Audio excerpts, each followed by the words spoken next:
When we think of the Islamic State, also known as ISIS or Daesh, here in the Middle East, we conjure images of men dressed in black, looting, killing, and terrorizing people in their path.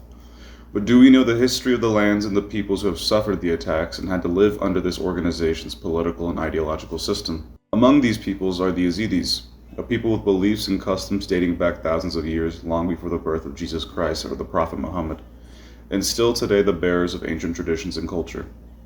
Most of them live in Bashur, their ancestral home. Over the course of their history, they have suffered more than 74 genocides. Today, they number only a few 100,000, many of whom live far from their actual homelands. 10 years ago on this day, the Islamic State in Iraq was at the height of its power and influence. Solidified by their control over Mosul, people given the option of being massacred or being forced to live under Islamic State law, museums and archaeological sites dating back to the Neolithic period were looted and destroyed, and the group continued its terror route towards the Shingal Mountains to enforce its rule over the Yazidis. The Peshmergas of the PDK, responsible for the defense of Shingal, disarmed the population and fled. The Yazidis, armed with only a few Kalashnikovs and facing the heavy weapons that Daesh looted from Mosul, led a valiant resistance to the invasion of their homeland.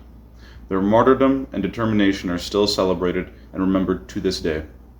The rebellion gained precious hours in warning the surrounding villages and enabling the population to flee, but also gave an important message to their people, for they embodied the strength to defend their land and became a symbol of resistance. Some tried to flee into the mountains on foot under the scorching August sun, without food or water, including young children and the elderly. Others are caught or killed. Men, young and old, are executed in the thousands and thrown into mass graves. Women are separated from their families, sorted, and taken away to be sold and forcibly married to Daesh soldiers. Some throw themselves over the mountain to avoid capture. The YPG guerrilla and the YPG and YPG of Rojava rushed into the region to open a protective corridor into Rojava to support the evacuation of the population. After many months of fighting, they succeeded in liberating Shingal with the help of the local people. To this day, thousands of Yazidis are still missing, lost in the hands of Daesh, or have yet to be discovered in lost mass graves. Telling the story of the genocide means preventing others from telling it. It means knowing your enemy. It means preventing them from forgetting or denying it. Like Erdogan's government, which to this day denies and forbids discussion about the genocide of the Armenians in 1915. To tell the story of the genocide also means telling the story of a people's resistance, and raising the question of reconstruction and rebuilding. What kind of healing is possible in the face of a collective trauma? To emerge from these horrors, the Yazidis have chosen a revolutionary path.